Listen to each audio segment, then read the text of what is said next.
네, 그냥 하겠습니다. 예. 오늘은 그 3강인데요. 이스라엘 역사예요. 이스라엘 역사니까, 뭐 짧게 잡아도 예수님 오실 때까지로 치면 출애굽부터, 역사는 이제 이스라엘이 시작되는 건 출애굽부터잖아요.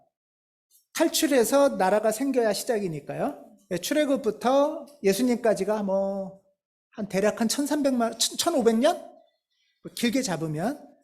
그러니까 이제 1500년의 역사를 오늘 2시간에 할 거예요. 예, 1500년 역사를. 그게 목표입니다, 오늘은. 예, 우선 지도를 한번 이렇게 보실래요? 요 나눠드린 지도를 보시면, 왼쪽의 지도는 이제 빨간 선을 보면은 숫꽃이라고 써 있는 람셋, 뭐 그쪽에서부터 이집트에서 탈출해서 요 반도가 시나이 반도, 시내산이라고 밑에 있죠. 해서 올라가서 이제 사해까지 올라가요. 사해가 어디냐면 이제 오른쪽 그림을 보세요. 오른쪽 지도를 보면은 밑에 중간쯤에 호수 하나 있는 게 이게 사해예요. 중간쯤에 호수 있는 게 사해고, 위로 쭉 조금 가면은 또 파란 게 좀 조그맣게 있죠? 그게 갈릴리 호수, 예, 입니다. 그리고 맨 밑에 파란 거는 이건 바다예요. 이게 홍해바다. 이게 홍해바다라고 해야 되나요? 이게 뭐라고 해요? 아카바만 있는 그쪽이에요. 이해되시죠? 예. 이렇게 입체 지도를 보는 이유는, 어, 이렇게 돌아서 사해까지 갔다는 얘기는 요 이제 사해 밑으로 이렇게 들어가는 거예요. 사해 밑으로. 근데 그 가운데 이렇게 산맥이 쭉 있죠. 고지대가. 고지대가 있고 고지대 왼쪽 지중해 쪽으로의 파란 게 있어요. 거기가 평야예요. 지중해 해안 평야. 거기서부터 위쪽으로 갈릴리, 이쪽은 그래도 좀 살만해요. 갈릴리 위쪽은. 갈릴리 위쪽은 파란 것도 있고 평지도 있고 살만하고, 이제 왼쪽에 평지도 있는데, 우리가 대개 아는 중요한 이스라엘의 지역들은 다 이 평야가 아니고요. 요 산맥을 따라서 산등지에 있어요. 사해 밑에 보면은 뭐를 조그맣게 이렇게 집 같은 게 있는데, 요게 예루살렘이에요. 예루살렘은 산동네예요.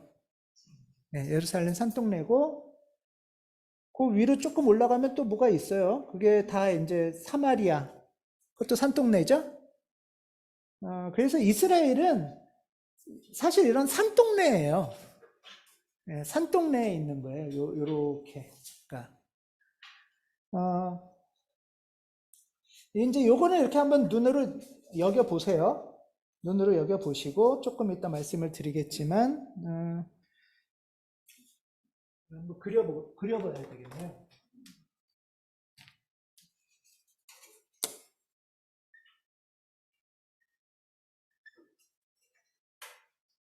이렇게 돼 있으면, 여기는 바다고요. 여기 지중해고, 여기가 사해잖아요. 네, 여기가 사해고, 여기가 갈릴리. 그리고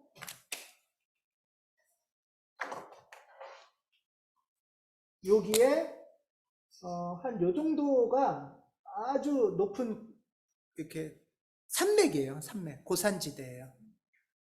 음, 그리고 이쪽에가 이제 이쪽이 평야 지방이거든요. 이쪽이 평야 지방이고 이렇게 되어 있는데 여기는 조금 낮고요.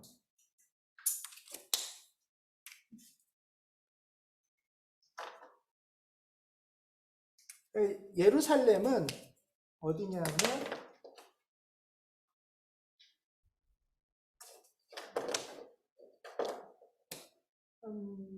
요쯤 돼요. 요쯤 산 위에 예루살렘이 요 위가 아니라 여기 밑에. 한 요쯤? 여기 갈릴리랑. 그러니까 사실은 요 산지 쪽은 살기가 좀 쉽진 않겠죠?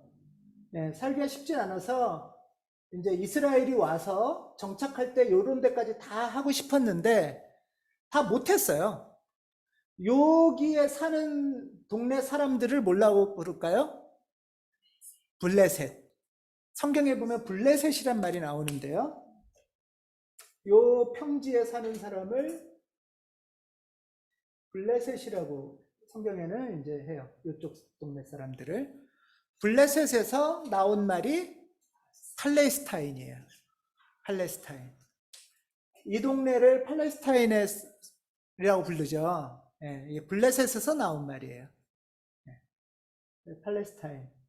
그러니까 요 팔레스타인 사람들은 여기 있고, 그러면 히브리 사람들은 탈출해서 와서 어디에 정착했냐 하면은 요 산꼭대기에 정착을 한 거예요. 산꼭대기에. 그 다음에 요 갈릴리랑 요 사이에 이렇게 강이 흐르는데 이게 요단강. 이게 요단강이에요. 이스라엘 사람들이 주로 산 지역은 요 산지하고 요 갈릴리 주변의 평지에 살았어요. 네. 자, 우리 지난 시간에서 한번 역사 흐름, 오늘 여기 1번부터 해가지고 4번 로마까지 1300년 정도를 쭉 할 거니까 한번 빨리빨리 해볼 건데요. 처음 탈출, 어디서 탈출했죠? 이 가로. 이집트. 예, 이건 너무 중요하죠. 이집트로부터 탈출했어요. 탈출해서 처음에 간 지역이 어디예요? 광야. 그렇죠. 광야로 간 거죠. 예. 이집트에서 광야로 갔어요.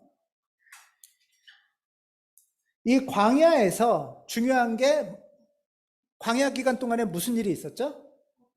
네, 법. 그렇죠. 새로운 법을 받았죠. 새로운 법을 받았다는 거는 이 법 갖고 뭘 해야 되는 거예요, 이제? 새로운 삶, 새로운 삶을 만들고 새로운 나라를 만드는 거죠. 예, 맞습니다. 그래서 그 법을 받은 걸 갖고 지난 우리 배운 것처럼 십계명도 여기서 나왔고, 뭐 가난한 사람하고 나눠 먹는 것도 여기서 나왔고 이런 게 나왔어요. 그런 법을 갖고 이제 여기까지 와가지고 요 지역에 정착을 하는 거예요. 예, 그래서 이제 정착을 했어요. 정착.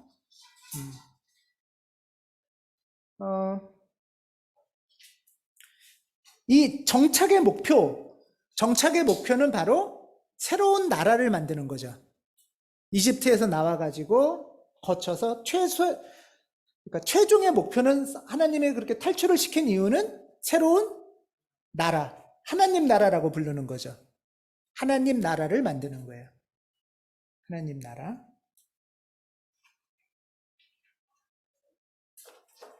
이게 굉장히 중요해요.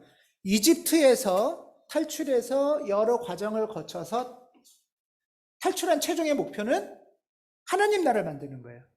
하나님 나라. 이 하나님 나라의 지도자는 누구예요? 하나님이죠. 하나님 나라의 지도자는 하나님이에요. 하나님 나라의 멤버를 뭐라고 불러요? 하나님 나라 백성이라고 불러요. 이 나라의 백성이 돼야 되는 게 목표인 거예요. 그게 이제 탈출의 목표인 거예요. 자, 그래서 탈출을 했어요. 탈출을 해서 정착하고 조금 이따 설명드리겠지만 이제 이제 지역에 정착하면 그 지역의 지도자가 있죠. 지역의 지도자를 사사라고 불러요. 사사.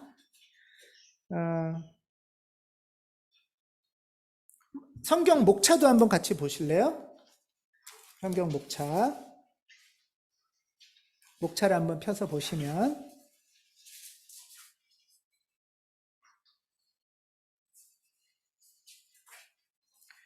창세기는 뭐 창조에 관한 이야기 머릿말, 그 다음에 목차 맨 앞에 책 제목을 보시면 출애굽기, 민수기, 신명기, 여호수아까지가 광야를 거쳐서 정착하기 직전 이야기. 여호수아까지가. 그 다음에 이제 사사기는 뭐냐 하면 사사, 지금 말했죠? 정착해서 최초의 지도자들이에요. 네, 최초의 지도자를 사사라고 해요.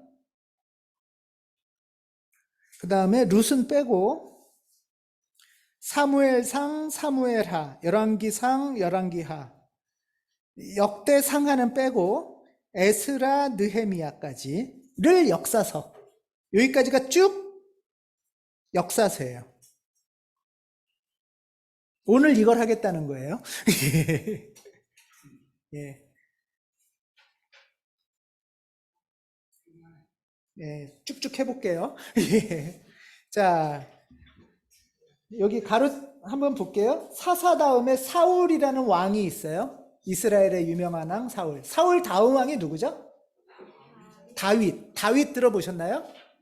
다윗. 다윗의 영어 이름은 뭘까요? 데이빗. 그래서 영어 이름에 아주 흔한 이름이 데이빗이죠. 그 데이빗이 이거예요. 여기서 나온 말이고, 유명한, 오늘은 사진을 제가 준비할 시간이 없어서 많이 못했는데, 그 미켈란젤로가 만든 다비드상, 그 다비드가 데이빗이에요. 근데 그 다비드가 데이빗인데 결정적인 잘못 만들어진 부분이 있어요.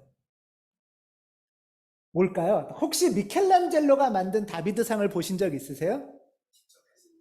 예? 왜 한 3m 막 엄청 커요.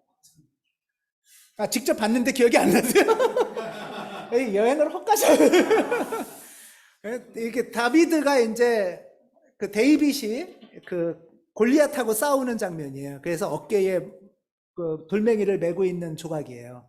이제 한번 보세요. 근데 예? 다윗이 예, 한 3m 막 이렇게 엄청 커요. 근육질 아주 엄청 멋있는 남성이에요. 예. 근데 나체잖아요. 이건 웃자고 하는 얘기지만 사실 웃지 않는 사람들도 진지하게도 얘기하는데 할례를 안 했어요. 네. 할례라는 게 뭐냐면 포경이에요. 포경 수술. 유태인 남성들은 다 의무적으로 포경 수술을 했거든요. 근데 미켈란젤로의 데이빗상을 보면 포경 수술이 안 돼 있어요. 자세히 보시지 않으셔도 돼요. 예. 네. 그래서 그거 갖고 논란이 많았어요.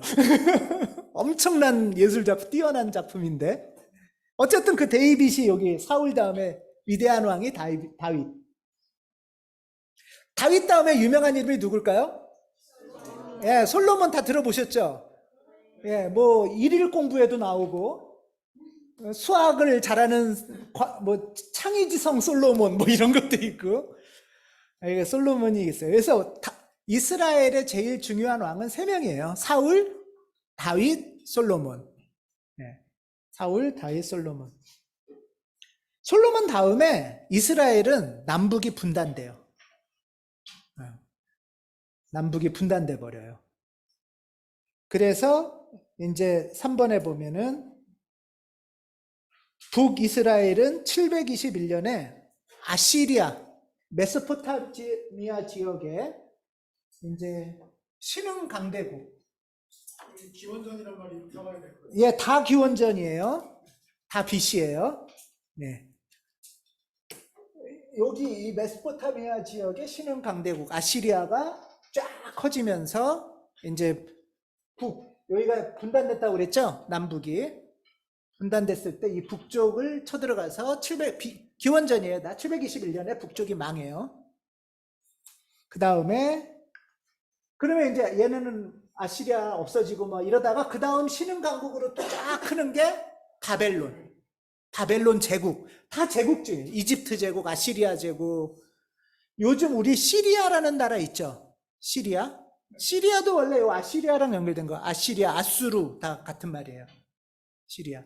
근데 시리아가 이제 악해지면서 확 또 뜬 게 그 다음에 바벨론이에요. 신바벨론. 바벨론이 떠서 582년에 남유다도 망해요. 그러고 이제 남유다가 망한 다음에 이 사람들은 다 바벨론으로 포로로 잡혀가요. 포로로. 포로로 잡혀갔다가 뭐 다시 또 풀어줘서 돌아왔다가 참 엉망진창이죠, 역사가. 이게 네, 다시 돌아오고 그 다음에 이제 뭐 여러 나라가 있지만 이 바벨론을 망하게 하는 나라가 페르시아예요. 페르시아. 오늘 완전 세계사예요. 네, 페르시아 하면 뭐가 유명해요? 양탄자. 예, 그 알라딘. 이 페르시아 문명이 어마어마하거든요. 또 페르시아가 뭐 양탄자도 만들고 그 뭐 건축물도 있고 글자도 있고 뭐 그게 이제 요즘으로 치면 페르시아 문명이 어디에 있냐면 이란에 있는 거야. 이란이 엄청난 문명지예요, 원래. 예. 아시리아도 이란에 담각이 있지 않나요? 그렇게 볼 수 있죠. 근데 조금 달라요. 페르시아는 더 이쪽이고. 예. 그래서 뭐 페르시아가 이제 거대 문명이 됐다가 그 다음에 또 여기를 장악하는 게 헬라. 그래서 이 지역 전체를 헬라가 다 통째로 장악을 해요. 그리스까지 전부 다. 그래서 헬라어라고 하잖아요. 그리스어를. 네, 헬라는 왕이 누구죠? 왕? 알렉산드리아. 네, 알렉산더 대왕. 거기가 거의 뭐 인도부터 그리스까지를 다 통째로 장악을 해요. 어마어마하게 장악을 하는데, 그래서 뭐 인도 문화서부터 여기 메소포타미아 문화, 그리스 문화까지 다 막 엮어지는 게 헬라 문화 때문이에요. 그렇게 된 다음에 그 다음 페르시아 다음에 신흥 제국으로 떠오른 게 바로 로마. 다 이쪽에서 나왔죠. 아시리아, 바벨론, 페르시아 다 이쪽에서 나왔죠. 처음으로 유럽에서 나온 게 로마예요. 그래서 유럽은 로마가 최고인 거예요. 유럽의 꿈은 뭘까요? 로마가 되는 거예요. EU 있죠. 유럽 연합. EU의 꿈은 공통으로 말했어요. 로마라고요. 그리고 로마 상징물을 써요. 유럽은 언제든지 로마가 최고고요. 히틀러도 나치도 로마 상징물을 다 갖다 쓴 거예요. 전차, 뭐 이런 십자가, 꺾인 십자가, 뭐 이런 휘장, 이런 게 다 로마 휘장들이에요. 유럽은 사실은 유럽은 문명이랄 게 없었어요. 유럽은 문명이랄 게 없고 다 메소포타미아에서 나왔어요. 아시리아, 페르시아, 바벨론 다 이쪽에서 나왔잖아요. 4대 문명도 다 이집트 다 이쪽이잖아요.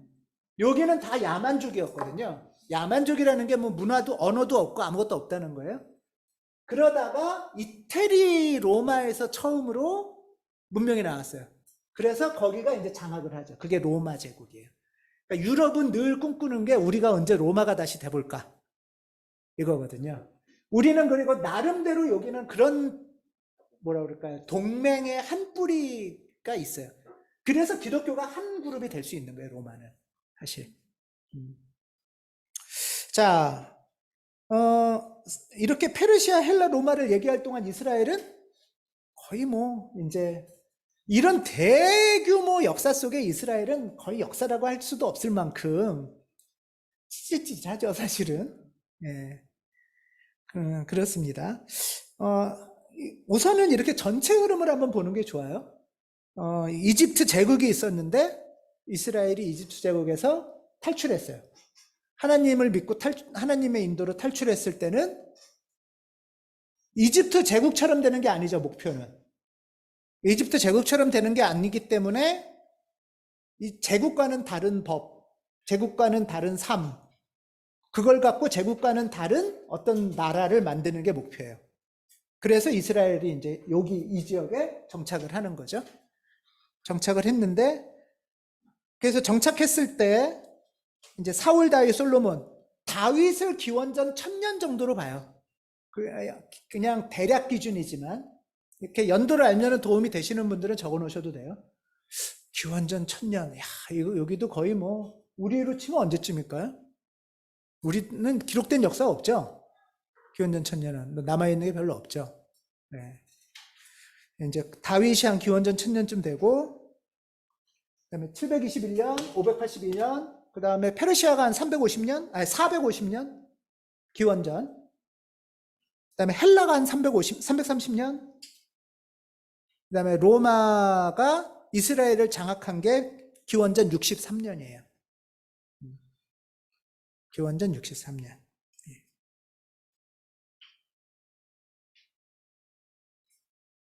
이런 흐름 속에서 예수님이 로마 제국 밑에서 태어나신 거예요. 이런 흐름 속에서. 예. 오늘은 이제 큰 역사를 배울 겁니다. 우선 이스라엘이 정착을 딱 했을 때 이 정착하고 지도자가 필요했는데 이 지도자를 뭐라고 부른다고요? 사사. 여기 보세요. 성경책 목차를 보면 여호수아까지는 이제 정착기고요. 정착한 다음에 지도자를 사사기 써 있죠. 예, 사사. 이거는 뭐 한문이라 이것도. 영어로는 졌지. 예, 판관, 재판관 이런 뜻이에요. 판관기라고 되어 있죠. 맞습니다. 예, 판관.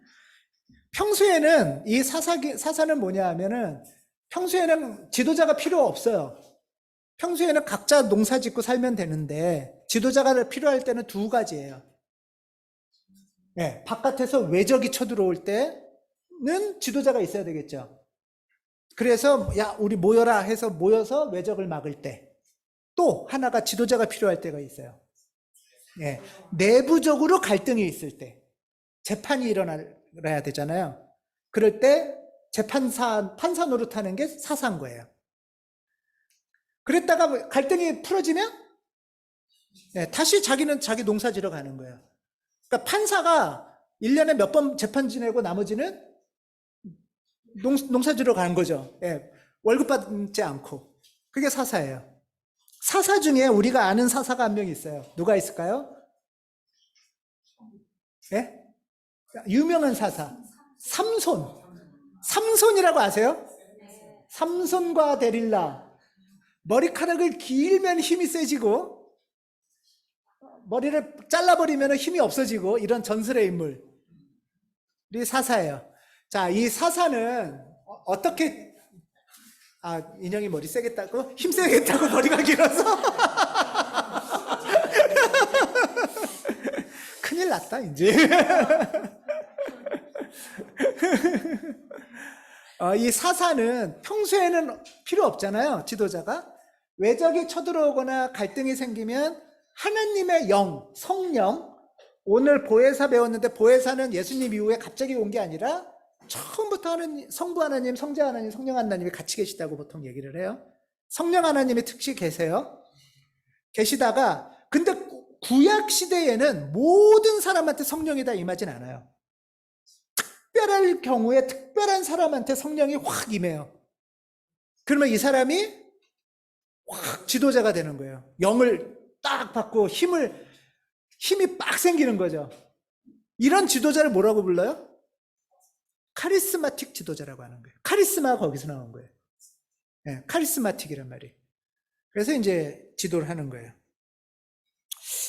이렇게 해서 뭐 삼손도 있고, 그렇게 이제 지냈다는 얘기는 제국하고 굉장히 다르다는 뜻이에요. 제국은 왕이 있죠. 왕. 항상 상시왕이 있죠. 상시왕. 상시왕이 있는데 우리 사사라는 얘기는 평소에는 왕이 있어요, 없어요? 없죠. 누구 이렇게 뭔가 이렇게 복종할 대상은 없어요. 복종할 대상이 없는 건 좋죠. 근데 의지할 대상도 없어요. 어떠세요? 이해되세요? 뭐 바보 같은 놈이라도 대통령이 하나 있는 게 낫지. 뭐 이런 느낌인 거예요. 예를 들면 믿을 바가 있고 싶은 거예요. 어떻게 보면. 그러니까 어떨 때는 이런 거죠. 외적이 쳐들어오는데 성령님이 확 임하지 않으면 외적이 막 오는데도 아직 지도자가 없어요. 사사가 하나님이 막 누구를 지도자로 세우기 전에는. 그럼 마음이 어떻겠어요? 네. 하나님을 믿으면서도 못 믿겠죠. 이번에는 안 하시는 거 아니야? 뭐 이런 거죠.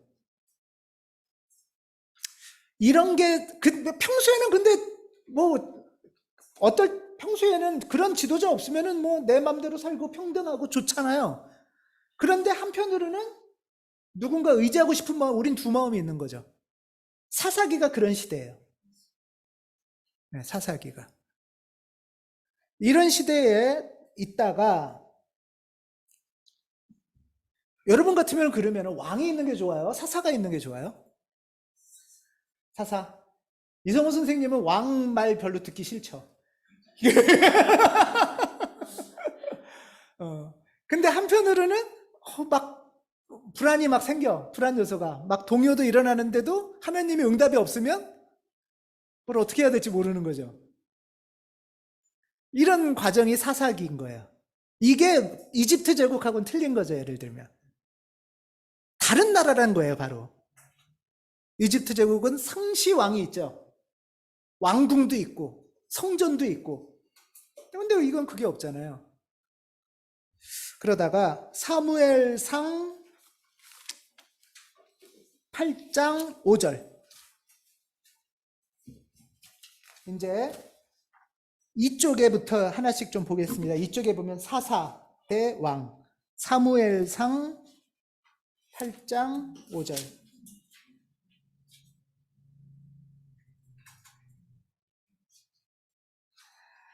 한번 읽어 주십시오. 사무엘상 8장 5절. 그들이 사무엘에게 말하였다. 보십시오. 어른께서는 늙으셨고 아드님들은 어른께서 걸어오신 그 길을 따라 살지 않습니다. 그러므로 이제 모든 이방 나라들처럼 우리에게 왕을 세워주셔서 왕이 우리를 다스리게 하여 주십시오. 예. 자, 우리 지도자가 있긴 한데 이 지도자가 비리비리해 보여요. 늙었어. 신님 지도자는 못 믿었겠어. 그러고 이 사사하니까 성령이 콱 임하지 않으면 능력도 없어 보여. 무섭고 불안해. 그러다가 사람들이 사무엘한테 달려와서 무리가 몰려와서 이렇게 얘기하는. 이제 모든 이방 나라들처럼 우리에게 왕을 세워주셔서 왕이 우리를 다스리게 해주십시오. 그 전까지는 누가 다스린 거예요? 네, 그냥 하나님. 중간 그게 없어요. 그렇죠? 근데 뭔가 하나 있는 게 좋겠는 거야. 근데 이 왕은 이방 나라에는 다 있어. 옆에 나라는 막 번듯번듯한 왕들도 보이고 왕이 있다는 건 뭐가 있다는 거예요? 왕궁이 있다는 거예요. 왕궁이 있으려면 또 뭐가 있으면 될까요? 한번 상상해 보세요. 그렇죠? 군사, 경비대, 왕궁 경비대가 있어야겠죠. 왕궁만 지어놓고 아무도 없어 봐. 그건 왕이 아니잖아요. 경비대가 있고 상비군이 있어요. 상비군. 이게 굉장히 다른 차이인데요. 예비군은 평소에는 농사 짓고 일하다가 비상시에만 몰려서 군인하는 거죠. 상비군은 언제나 늘 전쟁을 하기 위해서 있는 존재인 거예요. 왕을 지키고 전쟁을 하는 존재가 있어요. 자, 이 사람들은 뭐 해서 먹고 살죠, 그러면? 그렇죠. 세금으로밖에 못 먹죠. 그러면 여기서는 농사 짓고 여기서도 농사 짓다가 내가 왕이 됐어요. 여기는 이제 상비군이야. 너는 내 1등 부하, 너는 2등 부하, 여기는 다 군인. 그래서 나만 지켜. 그럼 우리 어떻게 먹고 살아요? 그러면 어떻게 먹고 살아요? 이쪽에서 가져가야죠. 여기 있는 사람들한테 세금을 걷어야 되겠죠, 이제부터. 시스템이 이제 다른 이방 나라들처럼 시스템이 생기는 거예요. 이게 이스라엘이 바뀌는 과정인 거예요. 하나님의 나라를 시작하려고 했는데, 그래서 사무엘이 이제 이스라엘 사람들한테 얘기해줘요. 야, 니네가 왕을 원해? 그러면, 그러고 11절 보세요. 그 밑에 8장 11절.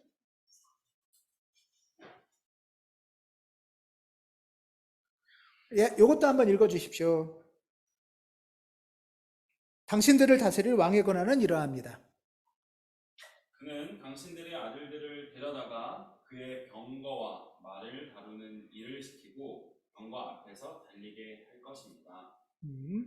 계속이요. 그는 당신들의 아들들을 1000부장과 50부장으로 임명하기도 하고 왕의 밭을 갈게도 하고 곡식을 거두어 드리기도 하고 무기와 병거의 장비도 만들게 할 것입니다.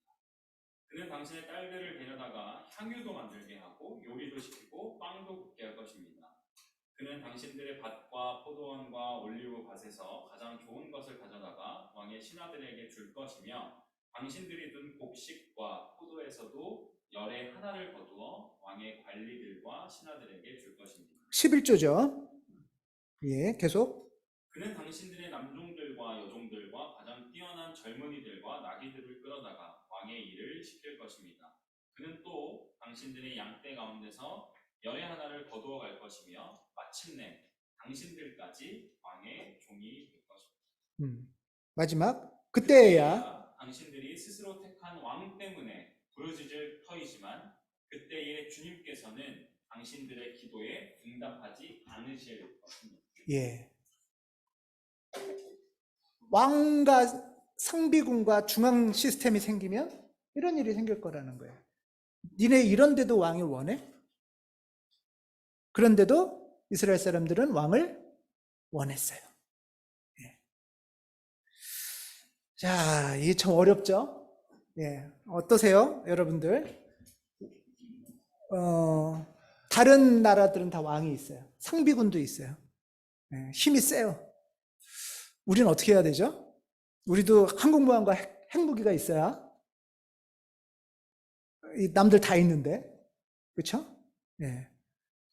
이렇게 가는 거죠. 어떻게 보면. 예. 이렇게 가는 게 괜찮은 건지. 근데 그러려면 핵무기 뭘로 만들어요? 세금으로 만들 거 아니에요. 그 다음에 군대는 누가 가요? 우리 애들이 갈 거 아니에요. 그렇죠? 이런 시스템이 될 거라는 거예요, 지금. 남들은 다 있고 이게 바로 이집트 제국인데 이집트 제국에서 나왔을 때는 그렇게 아들 강제로 종으로 끌려가지 않게 하려고 나왔는데 이런 일이 생기는 거죠.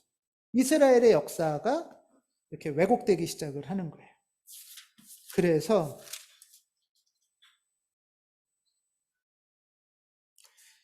이런 말을 나중에 해요. 제가 그냥 읽을게요. 12장 19절, 사무엘상 12장 19절에 보면 이런 말이 있어요. 사무엘상 12장 19절에 우리가 우리의 모든 죄에 왕을 구하는 악을 더하였습니다. 그러니까 왕을 왜 구하고 싶을까? 이거예요. 하나님은 못 믿겠고 뭔가 눈에 보이는 뚜렷한 뭔가 힘센 체제가 있으면 그걸 믿고 싶은 거죠. 비록 그것 때문에 내 자식이 군대를 가다가 죽을지라도 그 시스템이 있어야 되겠다 이러는 거예요. 예를 들면 왜 자식이나 딸이 끌려가냐면은 옛날에 세금은 돈으로만 내는 게 아니고요. 군역을 하잖아요. 강제 군대 지임직을 한다든가 또는 용역이라고 하는 노역을 하잖아요. 그렇죠? 그걸로 세금을 내는 거거든요. 그러니까 이렇게 다 징집이 되는 일들이 벌어지는 거예요.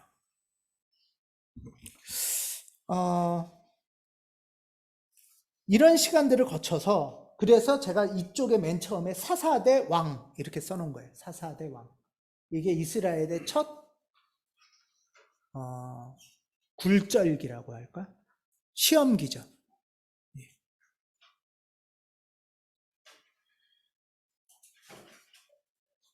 그리고 나서 그럼에도 불구하고 하나님은 이렇게 경고를 하시되 니네가 정말 원하면 허락을 하세요. 하나님도 희한하시죠? 그렇게 경고를 하고 이건 아니야 하지만 그래도 해주세요 하면은 허용을 하세요. 그래, 그러면 경고할게. 잘 알아듣고 그러고 최종 선택을 해봐 하고 허용을 해주시는 분이 또 하나님이시기도 한가 봐요. 그래서 허용을 해주셔서 하나님이 최초의 왕으로 사사처럼 그 대신에 사울을 왕으로 허락해 주시는데 사사는 어떻게 지도자가 된다고요? 성령이 임한다고 그랬죠. 사사한테 성령을 임하게 해주셨어요. 사사처럼 사울에게 성령이 임해서 사울이 이스라엘 최초의 왕이 돼요. 이스라엘 최초의 왕이 사울이에요. 상시 지도자가 생긴 거죠. 상시 지도자 시스템. 사울이에요.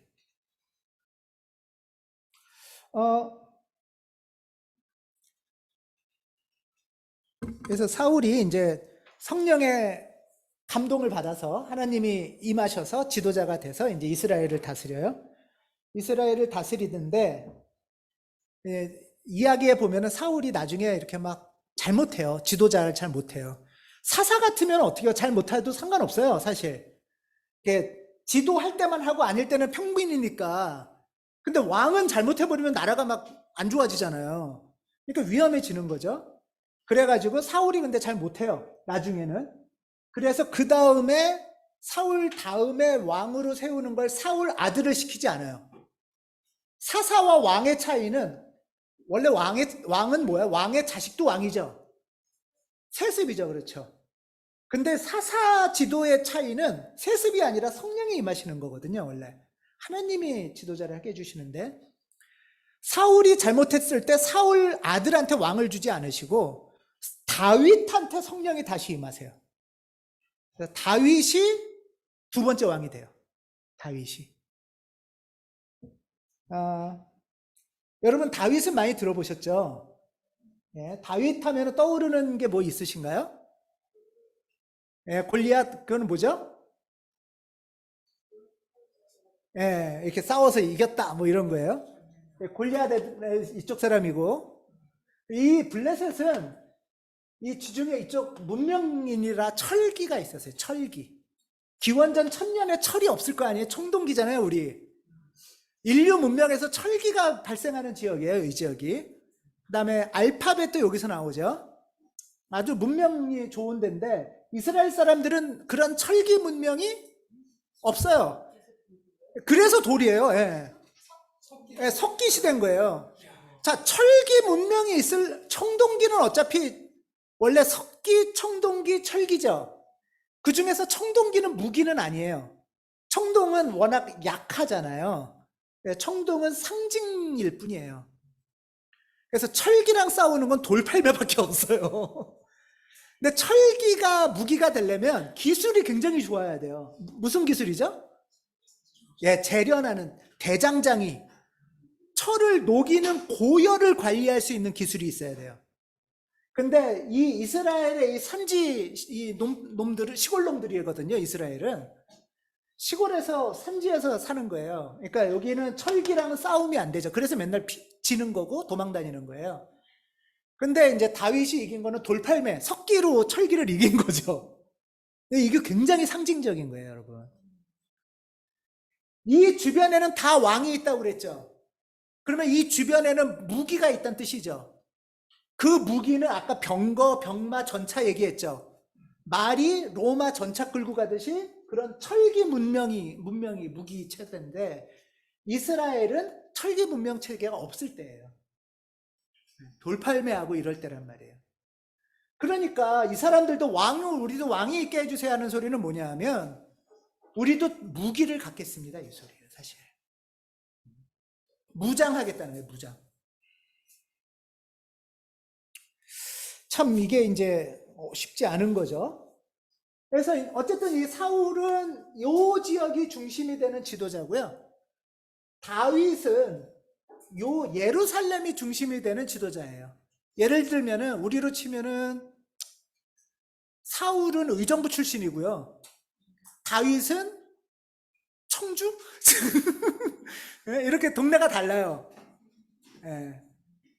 사울은 거의 서울 출신에 가까워요. 사울은. 그러고 예루살렘이 지금은 다윗 때문에 떴지만 그때는 한 청주도 안 될 거예요, 아마. 서울 대 청주 이 정도예요. 원래 이스라엘의 중심지는 여기예요. 왜냐하면 여기가 산지가 많고 여기는 좀 평지가 있거든요. 갈릴리가. 예. 그런데 이제 사울이 잘 못해서 다윗이 이제 성령이 임하셔서 다윗이 왕이 되고 여기서부터 이제 다윗이 이제 힘을 갖기 시작을 해요.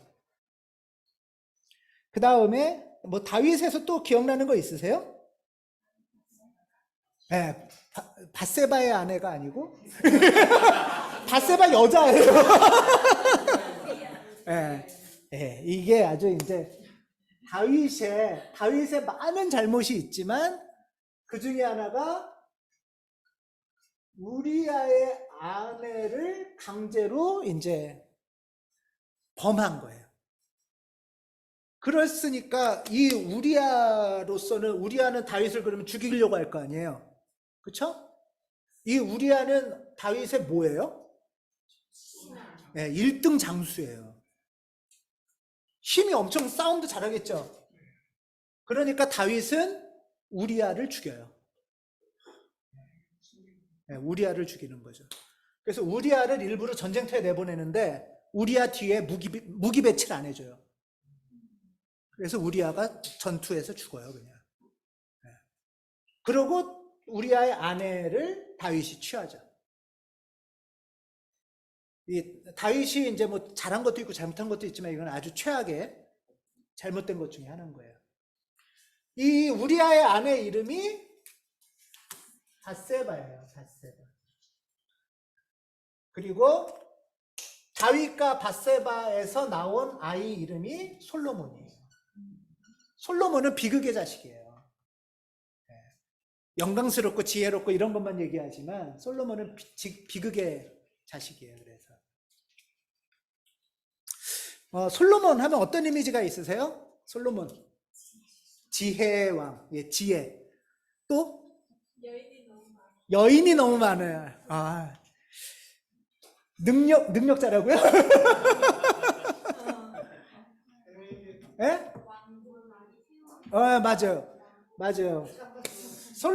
솔로몬이 한국 교회에 유명한 게 있어요. 뭐가 있죠? 일천번제. 예, 일천번제에서 1000번간 헌금 1000번을 하는 모든 이루리라 뭐 이런 그것도 여기서 나왔고요. 솔로몬이 예루살렘 성전, 네, 성전을 최초의 이스라엘 가면 성전 있죠. 그 최초의 성전을 지은 사람이 솔로몬이라고 하죠. 네. 그러니까 이제 막 복잡한 거예요. 솔로몬에 대한 이야기가 너무 복잡해요. 지금 생각하면 되게 마음이 헛헛했던 거짓자로 가득했던 사람 같아요. 이 사람 거짓자로 가득했던. 예. 그리고 이제 솔로몬이 또 유명한 게 바로 이 여성인데 우리가 성경에 보면은 이렇게 이런 불륜 하여튼 성범죄 이런 것들을 그냥 남자가 음욕이 조금 생겨서 여자를 좀 범했나 이런 게 아니에요. 그런 게 아니고 다윗이 우리아를 죽였다는 건 이제 정권이 흔들리기 시작하는 거거든요. 제1장군이 우리로 치면 국방부 장관을 죽인 거예요. 그럼 정권이 안정되겠어요? 또 하나는 솔로몬이 여성 편력이 심했다는데 왜 솔로몬이 여성 편력이 심할까요? 네, 외국에 있는 제국의 공주들하고 다 정략 결혼을 하는 거예요. 네. 솔로몬은 외국의 제국이 되고 싶은 거예요. 제국이 되고 싶은데 어떻게 해?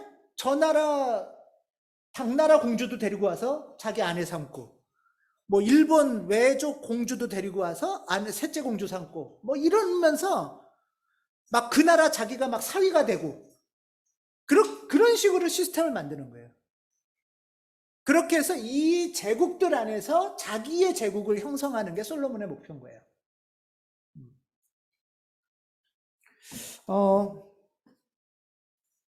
솔로몬은 그래서 아주 예를 들면은 이거 하나 볼까요? 열왕기 상. 자, 이제 사무엘 상하가 넘어가요. 사무엘 상하는 사울 다윗 얘기예요. 사울 다윗.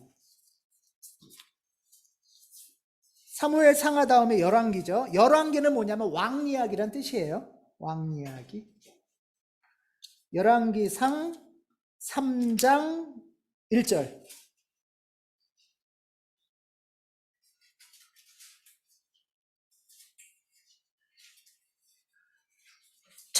첫 문장만 읽어주세요.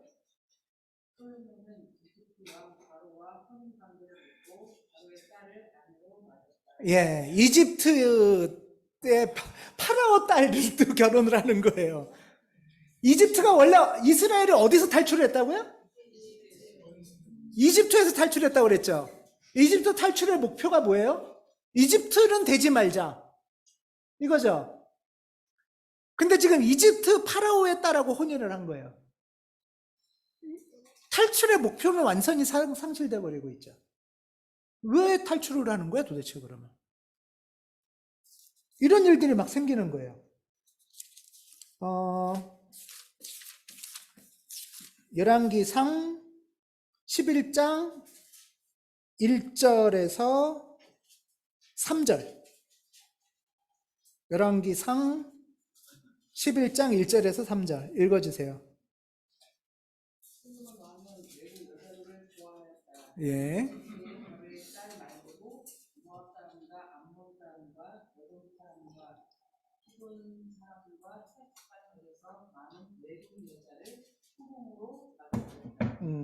주님께서 일찍이 이 여러 민족을 두고 이스라엘 자손에게 경고하신 일이 있다.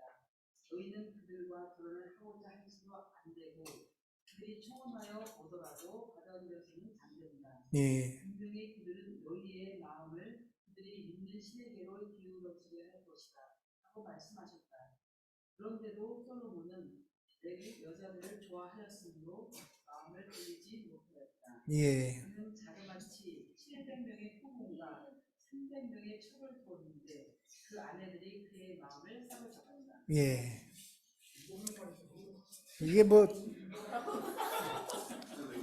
이게 뭐 의자왕 삼천궁녀도 아니고, 예. 근데 이렇게 성경을 읽으실 때 이 솔로몬 취향 특이하다 이렇게 보시면 안 돼요. 이 사람은 무슨 뭐 러시아 여자도 좋아하고 베트남 여자도 좋아하나 보다, 뭐 백인을 많이 좋아하나 보다 이런 식이 아닌 거예요. 외국 여자를 왜 좋아할까? 그렇게 하면서 자기 왕권을 강화하는 정치예요, 정치. 정략 결혼을 하는 거예요, 정략 결혼. 그래서 솔로몬이 외국 여자를 좋아했다, 또는 누가 여자를 좋아했다 이런 거에, 또는 뭐 성범죄를 저질렀다, 이게 그냥 성적 취향이 특이하구나 이렇게 읽으시면 안 돼요. 그리고 하나님께서도 그걸 그렇게 하면 니네 안 된다 하는 이유가 그들이 믿는 신에게로 기울어지게 한다. 이게 뭐 하나님 안 믿고 다른 종교 가질까 봐 그러나 이게 아니고, 이스라엘 말고 다른 나라의 종교라는 건 뭐예요? 누구의 종교인 거예요? 왕의 제국의 종교죠. 파라오 황제의 종교들인 거죠. 노예들 거느리고 통치하고 무기 키우는 종교들인 거죠. 이스라엘도 이렇게 간단 말이에요. 그러니까 안 된다 이 소리를 하는 거예요 지금. 다른 신을 믿는다는 건 그런 뜻이에요. 뭐 불교를 믿냐 기독교를 믿냐 그런 뜻이 아니에요. 지금 이 주변에는 다 제국이 있어요. 아수르도 있고 페르시아도 있고 바벨론도 있고 로마도 있고, 이 안에서 이집트도 있고 하는데 얘는 그렇게 살지 말라고 만들어 놓은 데란 말이에요. 그래서 탈출한 거란 말이에요. 그러니까 다른 나라랑 결혼을 하거나 정략 결혼을 하거나 연결을 하면 안 된다는 뜻이에요. 순결하라라는 게 그런 뜻이에요. 이런저런 신을 섬기지 말라는 뜻이 그런 뜻이에요. 남 사는 거 부러워하면서 거기에 널름널름 보면서 막 어떻게든 그 쫓아가려고 하지 말라는 소리란 말이에요. 근데 이 마음은 이해가죠. 사사기 때 마음. 사실 우리도 그런 마음이 있잖아요. 사사기 때 마음.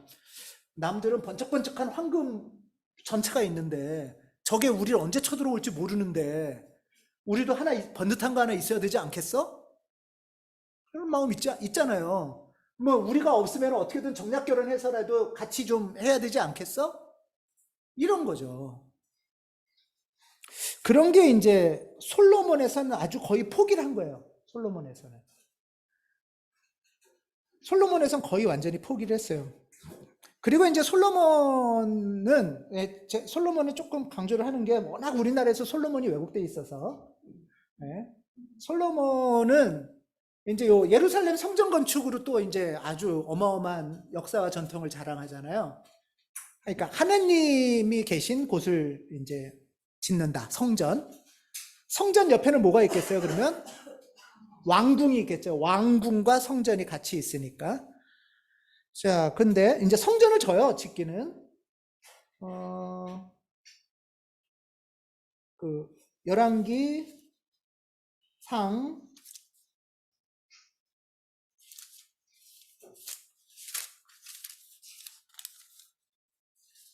어디 보자. 6장 38절.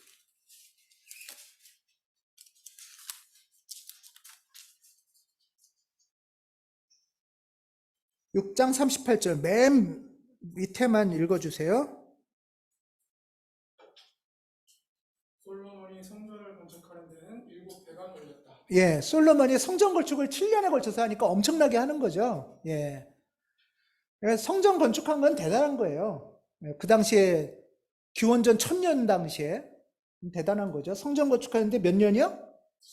7년 걸렸대요. 그 다음 7장 1절을 읽어주세요. 솔로몬은 자기의 궁을 건축하기 시작하여 그것을 완공하는데 13해가 걸렸다. 얼마 걸려요? 네. 13년 걸렸대요. 그러니까 성전은 대단해요. 대단한데 7년 걸렸는데 사실은 자기 사는 데는 13년 걸려서 있다는 거예요. 그러니까 뭐 성전 건축도 대단하지만 이 자기를 위해서 한 것들이 많은 거죠. 예. 자, 그 다음에 또 하나는 이렇게 성전도 건축하고 자기 왕궁도 건축하려면 뭐가 필요하겠어요? 예, 막 돈이 많이 필요할 거 아니에요. 그렇죠? 그래서 돈이 많이 필요하니까 세금을 걷어야겠죠. 세금을 걷거나 아니면 노역을 시켜야겠죠. 자기 백성들을. 그러려면 왕이 있고 왕 밑에 이렇게 뭐라고 했죠? 공무원들이 쫙 있어야 될 거 아니에요. 자기 말 잘 듣는. 그래야 세금도 걷어오고 돈 안 내면 어떻게 하겠어요?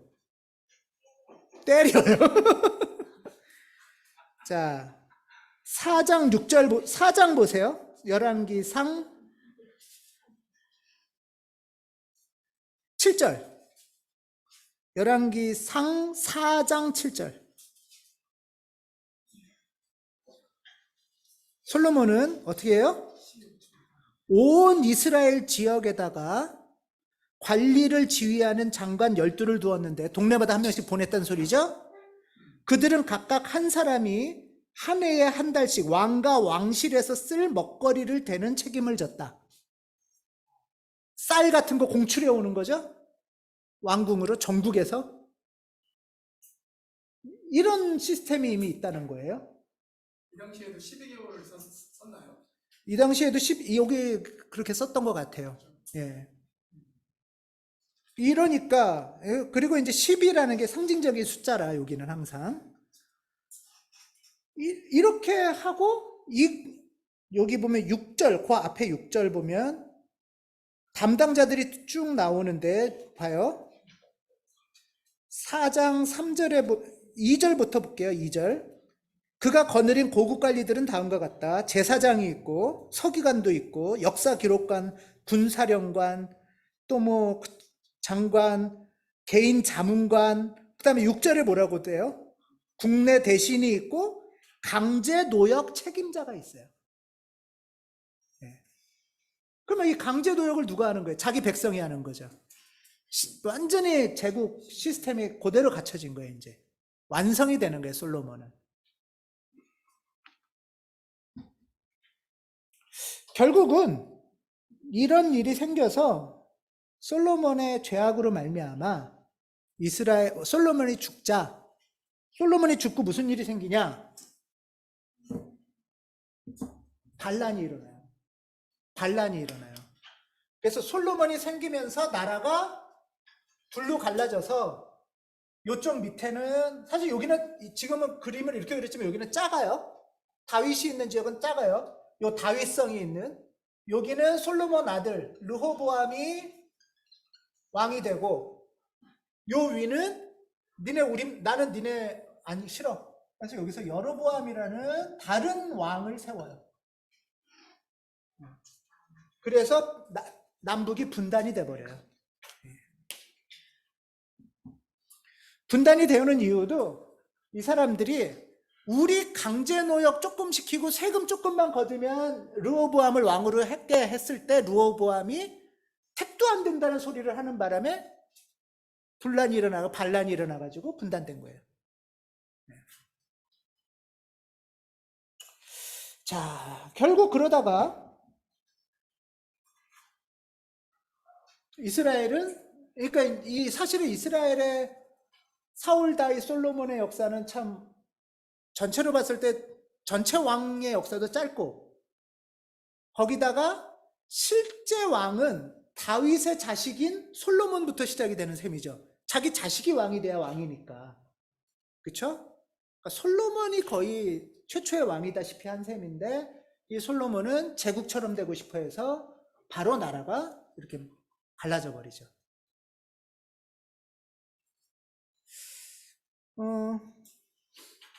결국은 요 표를 보시면, 그래서 이제 북이스라엘은 이쪽, 그때부터 용어를 어떻게 쓰냐면 이쪽 지역을 북이스라엘, 이쪽 지역을 남유다 이렇게 불러요.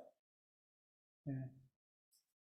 여기는 유다 족속밖에 없는, 한두 족속밖에 없는 작고, 나머지 11족속은 다 이쪽 그룹이거든요. 이쪽이 엄청 커요 원래.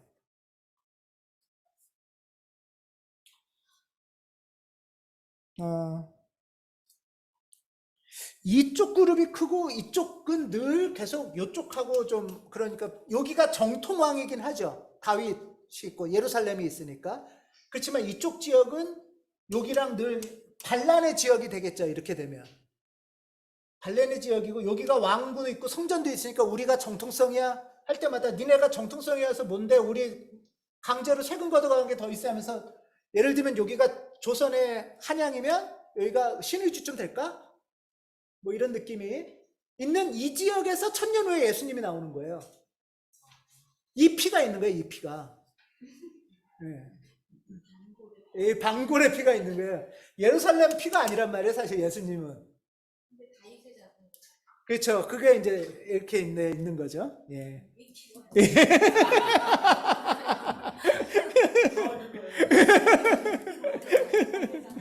예. 자, 그래서 결국 여기 5번의 분단 보면 북이스라엘은 여로보암에서 시작돼 가지고 뭐 이렇게 가다 마지막 왕이 호세아라는 왕인데, 721년에 이쪽에 아시리아라는 나라가 확 들어와서 여기를 망하게 만들어요. 그래서 망해요. 이제 호세아 721년에 망하면, 일대 남유다의 수도는 이름이 뭐죠? 남유다. 예루살렘이죠. 북이스라엘의 수도가 사마리아예요. 사마리아. 여기가 사마리아가 이쯤 있어요. 그래서 사마리아를 망하게 했다는 뜻이에요. 사마리아를 망하게 한 다음에 이 아시리아는 혼합 정책을 써요. 그래서 인종을 강제 결혼도 시키고 끌고 가고 해서 섞여버려요. 그러니까 남유다 사람들은 이쪽을 보고 이 피가 섞여 있는 더러운 것 이렇게 하는 거예요. 이제 얘네들을 손가락질 할 때. 그래서 결국 여기는 망해요. 끝. 없어졌어요. 그 다음에 남유다는, 근데 사실 이것도 이 성경을 자세히 읽으면은 남유다라, 자, 아시리아가 쳐들어올 때 남북이 합쳐서 막아줬어야 되는데, 아시리아가 쳐들어올 때 유다가 아시리아 편을 들었어요. 왜? 얘네가 보기 싫어가지고. 그래서 얘네가 망하고 아시리아가 이만큼 들어왔거든요. 그러니까 이제 요 자기네 위를 막아줄 게 없어져 버렸죠. 그래서 바벨론이 컸을 때 막아줄 게 없으니까 얘네가 망한 거예요. 남유다가. 그래서 남유다도 결국은 바벨론에 의해서 시드기야 왕 때 582년에 이제 망해요. 587. 581년 아니에요. 587년. 근데 뭐 1, 2년은 틀려요. 720, 이게 몇 년 걸리니까. 예. 그래도 5년씩 틀리진 않아요. 그래서 이제 망했어요. 밑에 써 있네요. 그래서 망했어요. 북은 아시리아가 그렇게 망했고, 남은 성전, 예루살렘 성전이 파괴됐어요. 그래서 예루살렘 성전이 파괴됐고, 이 사람들은 바벨론 포로로 끌려가요. 바벨론 포로로 끌려갔다가 바벨론도 또 근데 그 다음 나라가 어딜까요? 제국? 페르시아. 페르시아에 의해서 이제 페르시아가 커지면서 포로를 풀어줘요. 포로를 풀어줘서 그 풀어준 사람들이 이스라엘 와서 예루살렘 와서 처음 한 게 성전을 다시 만드는 거. 그게 그 얘기가 어디 나오냐면 이제 열왕기 왕상은 그래서 결국 망하는 얘기고 에스라랑 느헤미야까지가 역사책인 거예요. 에스라랑 느헤미야는 포로에서 돌아와서 성전을 다시 짓는 이야기예요. 에스라, 느헤미야. 근데 뭐 그게 이제 거의 한 450년 정도에 이제 성전을 짓고 얼마나 뭐 잘 지었겠어요. 뭐 이제 그렇게 이제 흐지부지 하다가 예수님 당시에 헤롯이 성전을 다시 고쳐요. 그래서 헤롯이 이제 유대인들한테 인기가 좋은 거예요. 자, 그러다가 그렇게 했지만 이제 헬라와 로마에 의해서 이제 여기가 거의 뭐 식민지처럼 이런 역사가 기본적으로 이제 이스라엘의 역사입니다. 성경책의 목차를 한번 다시 볼게요.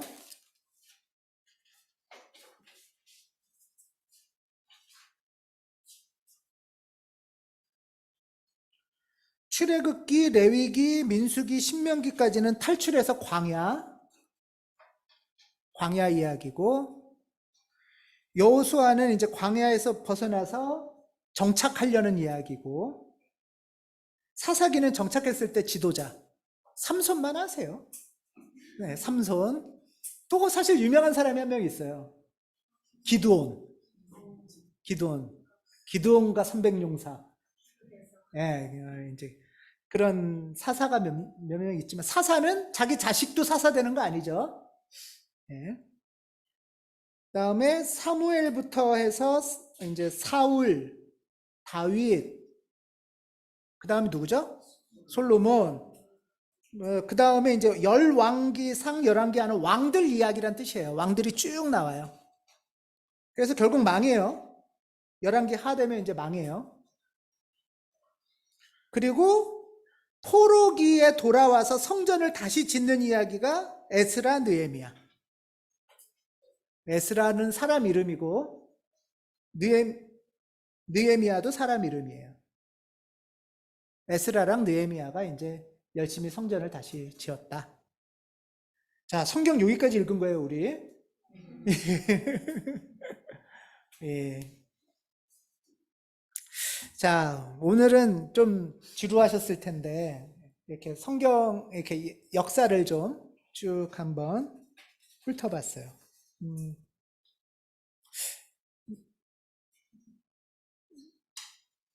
우리가 이제 기독교인들한테 이런 질문을 하는 경우가 있어요.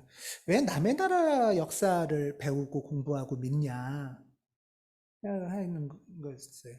사실 맞아요. 그럼 이 질문에 좀 답을 해야 되는데, 남의 나라 역사 중에서도 이렇게 막 로마나 이집트 역사면은 좀 화려하고 번듯하고 막 뻑적지근하게 자랑할 게 있잖아요. 이스라엘 역사는 남의 나라 중에서도 찌질한 역사예요. 망한 역사예요, 망한 역사. 망했는데 그것도 막 엄청나게 한번 커봤다 망한 것도 아니고 헬라처럼 겨우 살다가 망한 역사예요.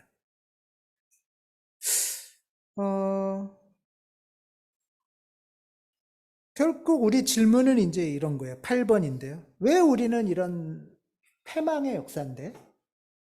왜 이런 패망의 역사를 읽을까? 왜 패망의 역사를 배울까? 하는 게 중요한 것 같아요.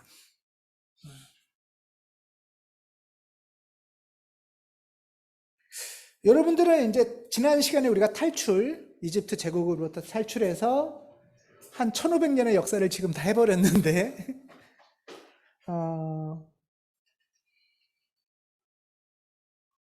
이 가운데서 이렇게 어떤 다가오는 배움 같은 게 있으실까? 어떤 배움이 있으실까? 이게 궁금해요. 예.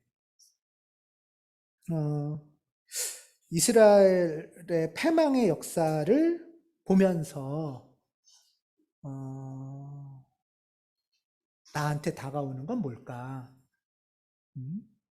탈출부터 해가지고 이렇게 광야를 거치고 가나안에 정착하고 사사라는 아주 독특한 시스템도 있고 그러다 또 왕으로 가고 제국에 의해서 멸망하고 뭐 이런 시간들이 있어요. 한번 우리 잠깐 생각해 본 다음에 이거는 이야기를 나누는 걸로 해보고 싶어요. 예. 여러분들의 느낌이 어떠실까? 다가오는 느낌 또는 교훈? 배움? 이런 건 뭘까? 네.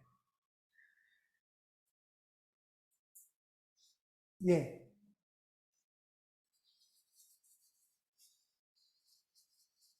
오늘은 이렇게 이제 이야기 나누고 마칠 거예요. 다음 시간에 한 번 더 할 건데요. 이제 다음 시간에 조금 다른 관점에서 할 겁니다.